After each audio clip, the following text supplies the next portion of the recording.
Several days ago, I tried to act like a professional researcher and conducted a survey about the Identity 5 minigames. Don't worry, it wasn't anything too fancy. I'm not out here with a clipboard and a lab coat. It was just me, throwing some questions at players and hoping someone actually answered. So, as we all know, Identity 5 has a bunch of minigames, which live in the violent struggle section of the game. To be honest, some of these are super fun, with tons of players still hopping in. Meanwhile, others, well, let's just say their charm aged about as fast as my ranked points on a bad day. Not terrible, but you probably wouldn't invite them to the party first. There are 8 official violent struggle minigames, and because I like making my life harder than it needs to be, I decided to rank them. This list is based partly on the survey results, partly on my own questionable judgment, so yes, it's subjective. Consider yourself warned. I didn't include the map-making mode here, because that's not really a game. It's more like a playground, where you throw your creativity against the wall and hope it sticks. Frenzy Rhapsody is a mode where you team up with 2 other survivors to take down another team. Sounds simple, right? The catch is, no hunters allowed here. Instead, you win by throwing balls at the enemy team, basically dodgeball. Except the dodge part is optional, and the ball might randomly decide to become a bomb, or, you know, a sniper bullet. At that point, I sometimes wonder if we are playing IDV version of dodgeball, or did we accidentally play Counter-Strike in Lakeside Village? Speaking of Lakeside, that's the only map you get. And because this is Identity 5, the devs couldn't resist adding some chaos. Giant tentacles. Pastor, or maybe his distant cousin Larry, slaps the arena with those things. So not only are you dodging explosive dodgeballs, you're also getting smacked around by seafood. And if that's not enough, other survivors can knock you down, steal your ball, and flip the whole match against you. Basically, it's 3 minutes of you questioning what the heck this whole dodgeball is all about. The rules are simple. First team to knock out 20 enemies, or the team with the highest score when the timer runs out, wins. Easy to explain, hard to actually win. At least for me. So why is Frenzy Rhapsody sitting at number 8? Well, when it dropped back in 2022, it was actually pretty popular. Streamers were hyping it up, people were playing, and I thought, wow, maybe I'll finally be good at something. It turns out that I wasn't. Anyway, over time, the mode's popularity tanked. Matches take forever to queue into, and when you finally get in, the gameplay starts feeling repetitive. I think the real problem is that Identity 5 Soul has always been about 4 survivors versus 1 hunter. That tension, that chase, Frenzy Rhapsody just doesn't hit the same. Plus, being stuck with the same lakeside map over and over? Yeah, it gets old fast.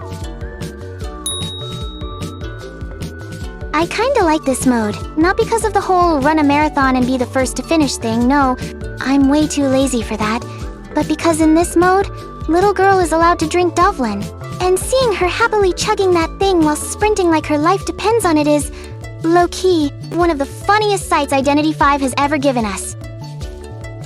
But let's talk gameplay. Chasing Shadows is basically what you get when you want to play Mario Kart, but the only game installed on your computer is Identity 5. It's like the devs said, hey, you can't drift around Rainbow Road, but you can sprint around Lakeside Village while a gardener throws glue at your feet. So, yeah, it's Identity 5's version of a racing game. You pick a survivor, run through a track, and aim for first place. You can play solo, or team up with friends if you want someone to blame when you lose. There are items scattered across the track that you can use to slow down others or speed yourself up. At least, that's what normal people do. Me? Every time I grab an item, my ping spikes to the sun, the game freezes, and by the time I reconnect, everyone else has already crossed the finish line while I'm still standing there like, wow, I guess I'm role-playing as a snail today. Chasing Shadows first came out in early 2021, and it flopped for pretty much the same reasons as Frenzy Rhapsody. It's repetitive, there's not much in terms of exciting rewards, and, well, it's missing the core Identity 5 spice. The thrill of the hunter breathing down your neck, or the chaos of survivors stunning you mid-chase. Without that, the mode just feels like a side snack rather than a main dish. Fun to try out, but after a few rounds, most people just left it behind. I have never truly understood blackjack. Every time I queue into this mode, I feel like I need a math degree and a gambler's intuition just to survive the first 2 minutes. At its core, blackjack is kind of a hybrid between normal Identity V gameplay and, well, blackjack the card game. You start with 5 survivors, but whoever has the highest card value for the round has to temporarily become the hunter. Yep, it's survivors versus survivors, all while trying to hit 21 points, or at least outlast everyone else. To spice things up, survivors can decode ciphers to earn chips, which you then use to buy cards. These cards let you mess with your opponents, like slowing them down, throwing extra problems their way, basically being the biggest annoyance possible. You also get rewards for doing the usual stuff, like kiting as a survivor or smashing pallets as a hunter, but I won't get into every little detail. Honestly, half the time I'm just pretending I know what's happening. Now, why is blackjack sitting at number 6? Well, on paper, it's actually a pretty cool idea. It still keeps the 4 survivors versus 1 hunter vibe, which is the soul of Identity V. The problem is, not everybody knows the rules. Unlike duo hunters or tarot, which are simple enough for most players to pick up, blackjack requires you to actually understand how the card game works. And I dare to say that not everyone wants to play Identity V and suddenly feel like they've been dropped into Las Vegas. So what happens is, players can kite, they can decode, but once the card math kicks in, total confusion. And when confusion becomes frustration, the mode slowly gets pushed aside. Which is probably why whenever I try to play blackjack, half the players look as lost as I do. Enchanted Forest is basically what happens when you accidentally throw Fortnite and Identity V into a blender and just hope for the best. Now, because Identity V is famously against violence, they couldn't exactly let us run around with bazookas or rocket launchers, so instead of carrying a Gatling gun, you're running around the map trying to eliminate enemies with, a watering can? Or a water gun? Or a brush? The latter is my favorite since I can get eliminated quickly and move on to the next match as soon as possible. Even the knife didn't make it out alive. They swapped it with a spoon. I repeat, a spoon. Same one-hit elimination vibes, just with extra disrespect. And the most dangerous weapon in the whole game? The slingshot. That thing is basically the sniper rifle of Enchanted Forest. Fire it once, and you'll suddenly feel like Usopp from One Piece. The mode puts you in a duo team, which is both fun and convenient. How so, you ask? Well, if you play badly, you can just blame your partner. Works every time, trust me. Now, don't get me wrong, Enchanted Forest is fun, but it's also pretty unbalanced. Each role is represented by an animal, but some animals are absolute beasts, while others are just sad. Some roles are definitely stronger than others, and the complaints about balance are everywhere back in the days. The map itself is fine. It's the modified version of Forest of No Return. It's a bit repetitive, but since the mode is still new, that's forgivable. The real issue about this mode, at least for me, is that it doesn't capture that core Identity V vibe of 4v1. Again, it feels like a totally different game, which is cool for a while, but not enough to keep it as popular as the main modes. And let's not forget the ping. Half the time I'm not even sure if I lost because of bad aim or because my ping sucks. The root of Identity V's hide-and-seek mode comes from a classic genre you probably know, prop hunt. This genre blew up in the mid-2000s and is still beloved because it mixes tension with comedy perfectly, creating an atmosphere of scary yet funny. Like, imagine you're hiding from an alien, terrifying, right? But then the alien walks right past you because you've disguised yourself as, I don't know, a chair. Suddenly you're not just scared. You're laughing so hard you can barely breathe. That's the magic of prop hunt. Fear and ridiculousness packed together. Identity 5 jumped on that idea back in August 2023, and honestly, it was a hit at first.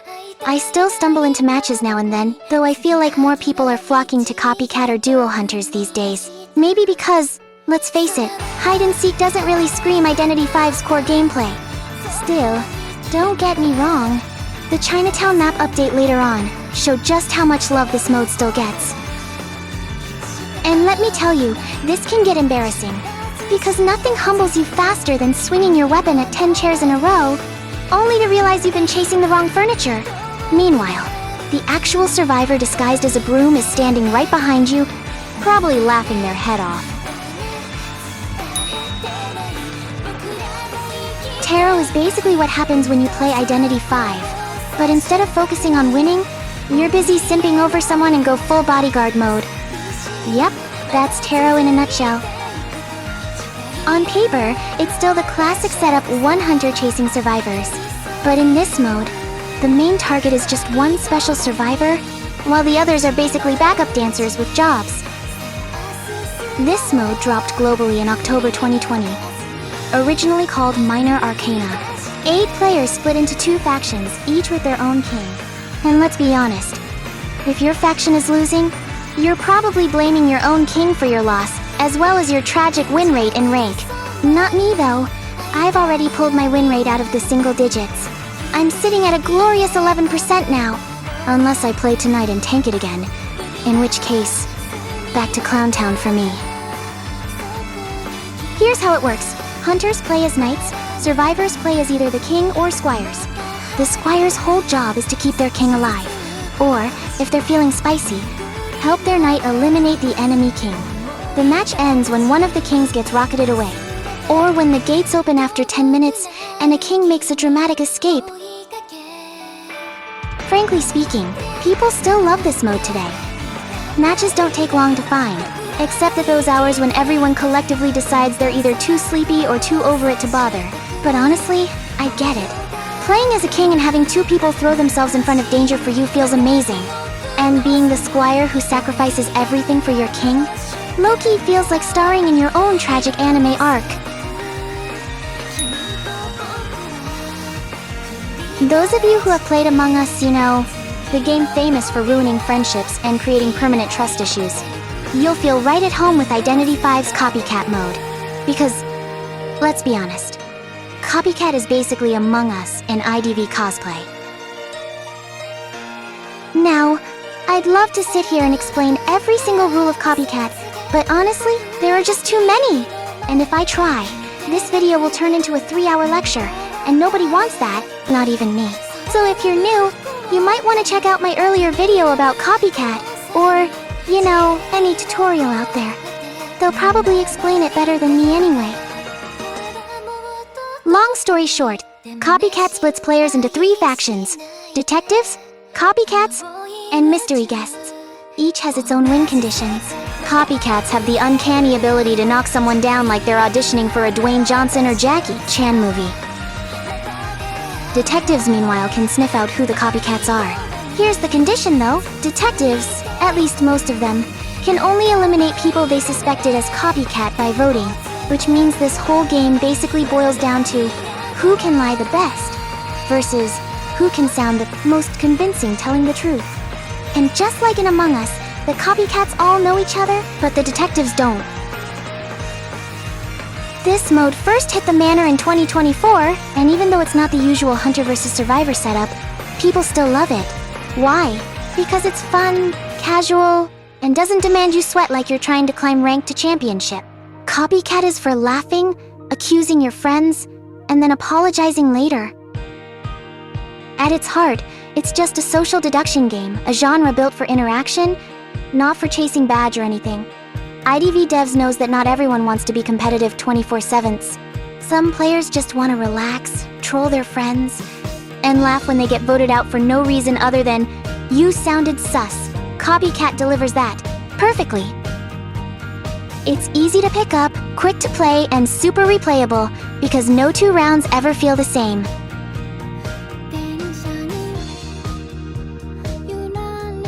And finally, the Identity 5 minigame that takes the crown, at least from my survey, is none other than Duo Hunters.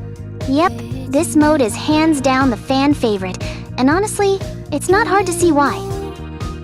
At its core, Duo Hunters is just regular 1v4 gameplay, except everything got doubled. Instead of 1 hunter chasing you, there are 2. Instead of 4 survivors, now it's 8. Cipher machines? Forget 5. You've got 7. And to make things slightly less cruel, survivors can take 3 hits before going down instead of 2. Basically, it's your normal game, but turned into a chaotic family reunion where everyone's decoding, running around, and maybe doing some questionable gaming choice. I'm sure you get the vibes. I've already yapped about Duo Hunters in 2 other videos, so if you want the full picture on why this mode is loved, check those out. But to put it simply, Duo Hunters works because it keeps the classic Hunter vs. Survivors vibe, while doubling the intensity, the speed, and the chaos. It's the same game, just more chaotic. The best part, however, is that there's no rank system in Duo Hunters. That means there's no stress, no sweaty palms, and no having to explain to your teammates why your pro move was just you hiding inside the locker. You can lose horribly, laugh it off, and queue again without worrying about your sanity. It's basically an emotional therapy disguised as gameplay. Introduced back in October 2018, Duo Hunters is still going strong today.